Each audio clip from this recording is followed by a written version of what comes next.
सलीम भाई, इस दफा कलकत्ता कारपोरेशन चुनाव जो होने जा रहा है 2021 का, अब 2-3 ही दिन रह गए, 3-4 दिन ही रह गए इलेक्शन का। तो इस दफा क्या रिजल्ट होगा? क्या 100, जैसा कि तृणमूल कह रहे हैं कि 144 में 140 सीट हम लाएंगे, तो ऐसे आप बहुत सीनियर कांग्रेस से लेकर तृणमूल तक के दौर के सीनियर लीडर रहे हैं, आपका क्या राय है? मैं मोहम्मद सलीम, साबिक काउंसिलर हावड़ा म्यूनसिपल कॉरपोरेशन और मौजूदा हावड़ा जिला तृणमूल कांग्रेस का जनरल सेक्रेटरी बोल रहा हूँ। आज जो परफॉर्मेंस है तृणमूल कांग्रेस का, सिर्फ बंगाली नहीं बल्कि पूरे हिंदुस्तान में लोगों की निगाहें ममता बनर्जी की तरफ पड़ती रहती हैं और वो महसूस करते हैं कि काश ऐसी लीडर हमारे रियासतों में होता।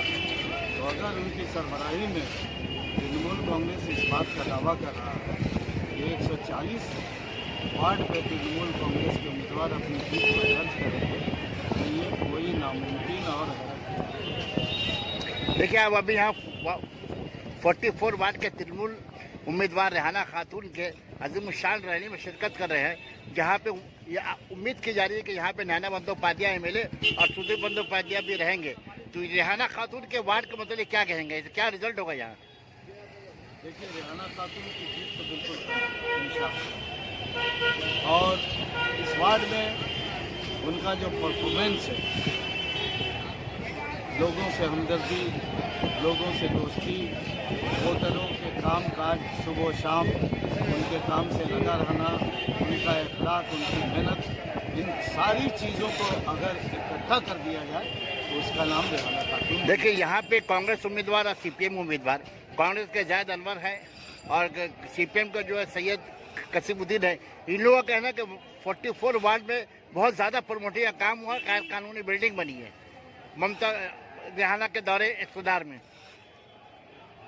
देखिए, जहाँ तक बात कांग्रेस और सीपीएम की है, आप विधानसभा के चुनाव को अपने नज़रों में रखिए कि कांग्रेस और सीपीएम अपनी गलत पॉलिसी की वजह से, गलत प्रबंधन की वजह से विधानसभा चुनाव में वो जीरो पर आकर खड़े हो गए। अब रही बात किसी वार्ड में प्रमोटिंग की और मकानात बनने के, तो हमारे मुस्लिम इलाके में ज़्यादातर ज़मीनें उठाती हैं और लोगों का रिहायशी मामला कुछ इस तरह कारपोरेशन फाइन लगाकर उन्हें बनवाती है और लोगों का रिहायशी मसला इससे हल होता है। आपको उम्मीद है कि रेहाना खातून अपने वार्ड में कितने मार्जिन से जीतेंगी वो? देखिए, मैं तो ये उम्मीद रखता हूँ कि पूरे कलकत्ते में अगर कोई उम्मीदवार सबसे ज़्यादा रिकॉर्ड वोट से जीतेगा तो उसका नाम रेहाना खातून। बहुत बहुत शुक्रिया आपका सलीम साहब, इकरा उर्दू न्यूज़ के साथ जोड़ने का।